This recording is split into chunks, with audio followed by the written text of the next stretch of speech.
आपके सामने breaking news थोक में प्रस्तुत कर रहे हैं। खाड़ी युद्ध बड़ी विचित्र स्थिति में जाता जा रहा।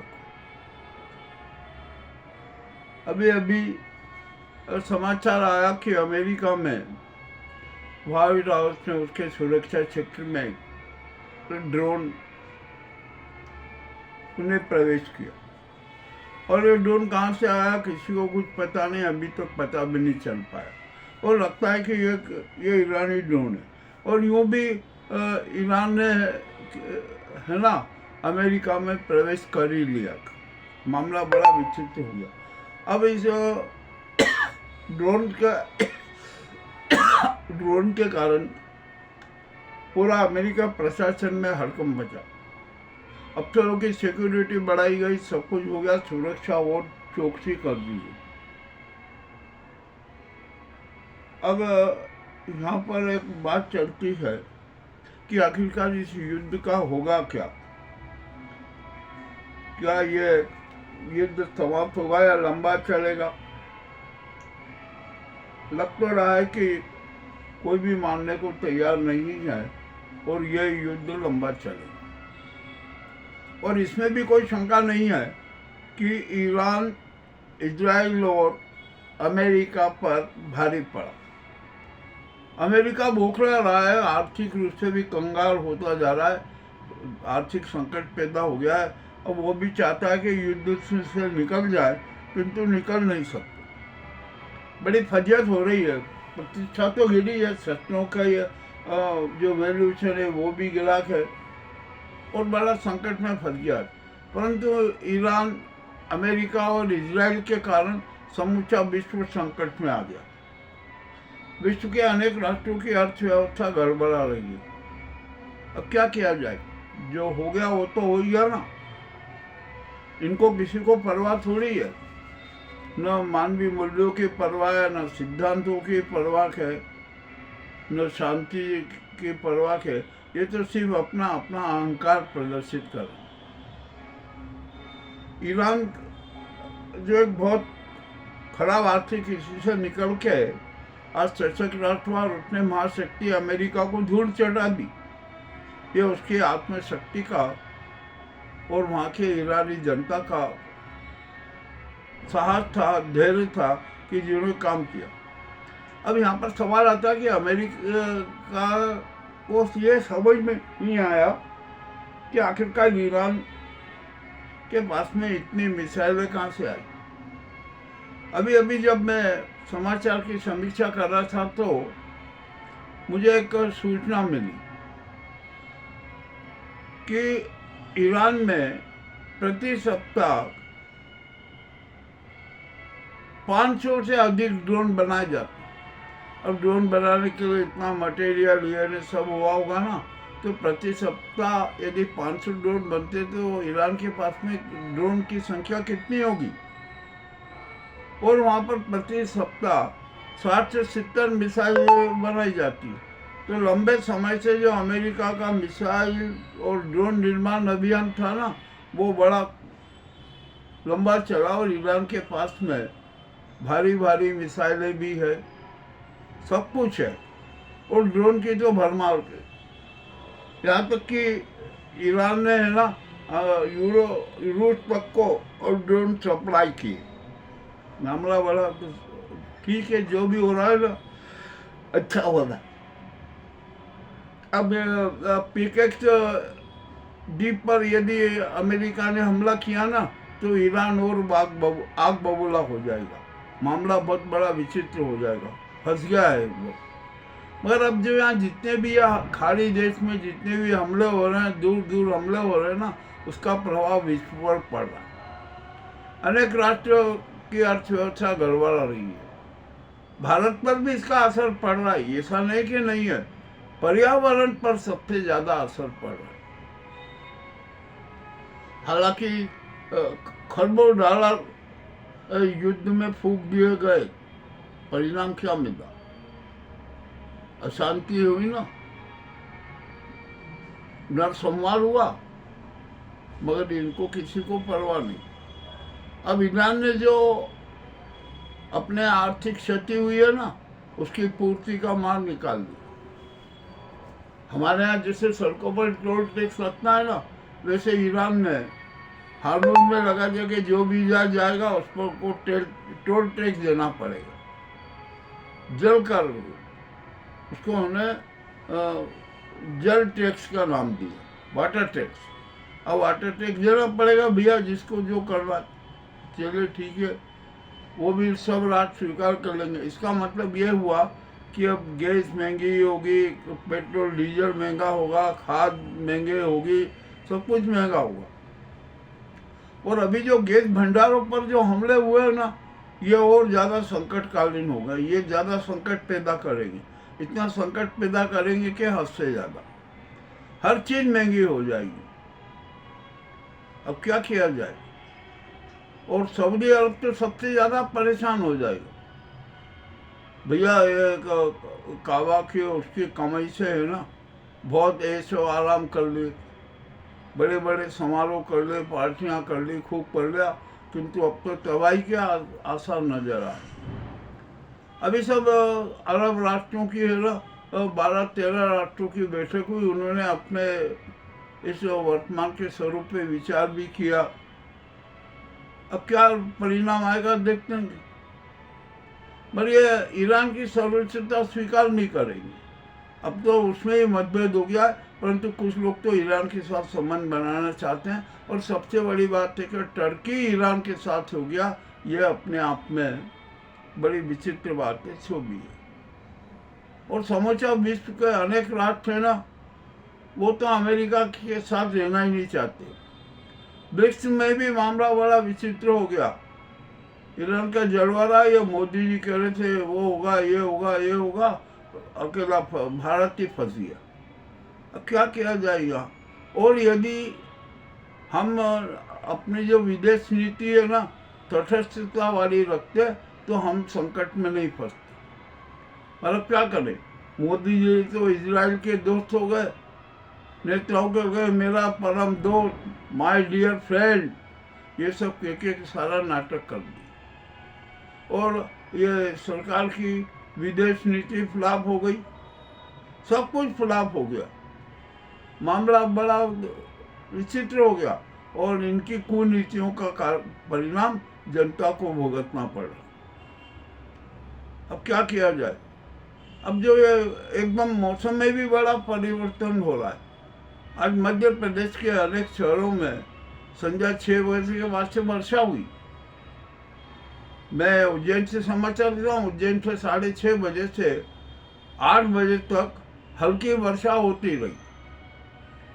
अब कहाँ ये कितनी दूर वर्षा है, इसका संपूर्ण रिपोर्ट तो कल मिलेगी, परंतु वर्षा हुई जिससे कहीं नुकसान भी होने की संभावना है। मामला बड़ा विचित्र। अब क्या होगा? अब क्या किया जाए? यहाँ पर जो हो रहा है ना, वो तो हमें सहन करना ही पड़ेगा। अब कुछ कह भी नहीं सकते। अब यहाँ पर मैं मध्य प्रदेश के एक जिले की बात करता हूँ, सीहोर।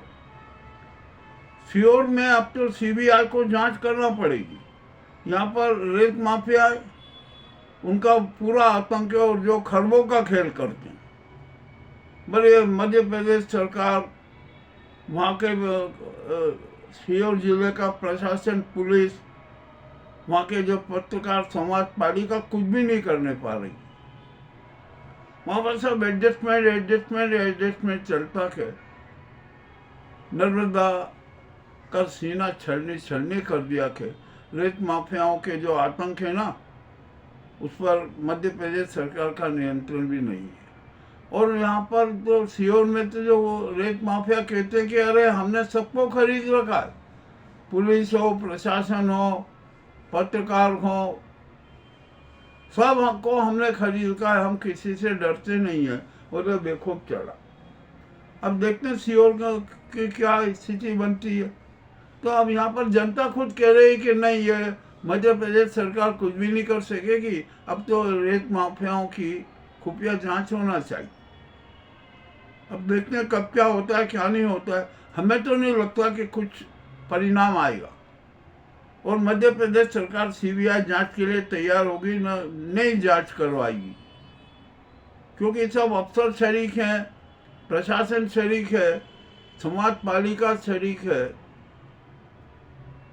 और भी लोग जो अन्य लोग हैं, दल्ले लोग हैं, वो भी शरीक है, गुंडा तत्व भी शरीक है। तो उसकी जांच कौन करवाएगा? बोले जनप्रतिनिधि, चाहे वो सांसद हो या विधायक हो, कोई भी हो, उसको भी तो सोचना चाहिए कि क्या किया जाए। चलो अब दूसरी एक और घटना का, क्या गायत्री फूड प्रोडक्ट के मामले में भी बड़े विचित्र खेल हो रहे। उसके इतने काले कारनामे हैं, इतने काले कारनामे हैं कि जिसकी कोई सीमा नहीं।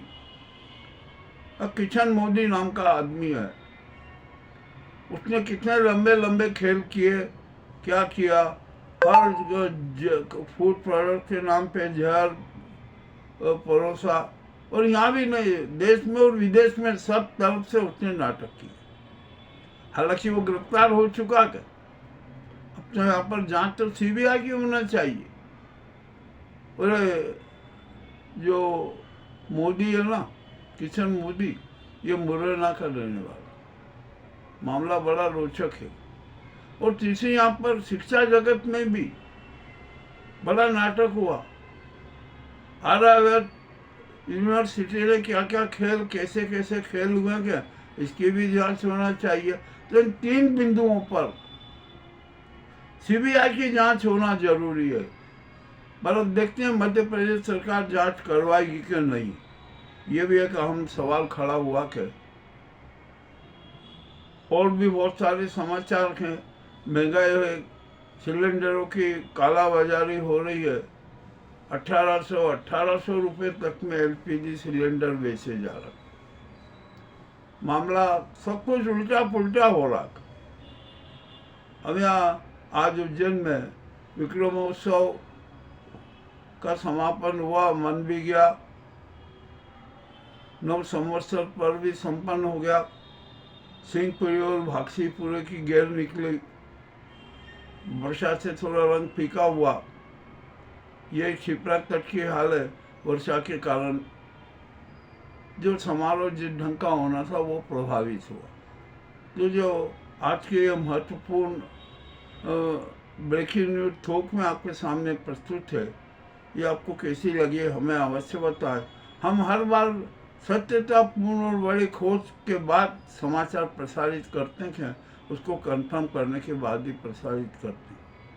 अब आप आइए, अभी बहुत मज़ा आएगा। उज्जैन में, मध्य प्रदेश में क्या क्या नाटक हो रहे हैं कि इसका भी संपूर्ण विवरण अब धीरे धीरे सामने आ रहा।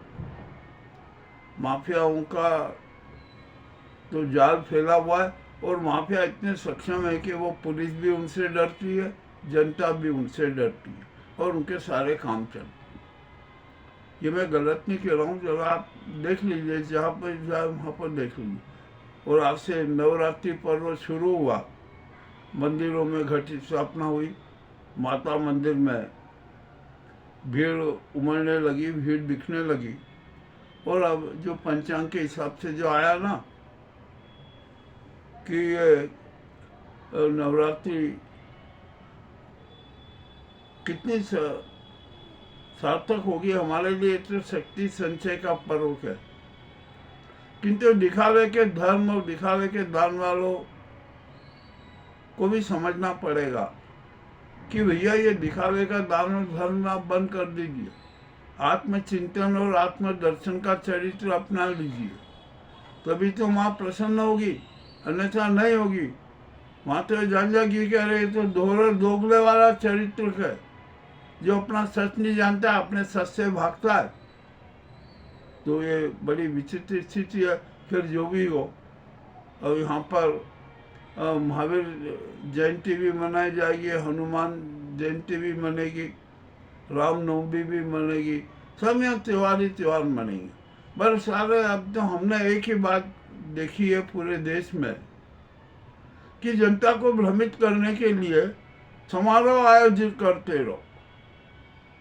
यूँ जो साल में 365 दिन होते हैं ना, तो 700 समारोह आयोजित कर दो, जनता उन समारोह में उलझी रहे। अपनी समस्याओं पर चिंतन नहीं करे, महंगाई पर चिंतन नहीं करे, और जो जो जिन्होंने नाटक चल रहे हैं ना उस पर चिंतन ना करे, और जनता को भ्रमित करते रहो, जनता भ्रमित होती रहेगी।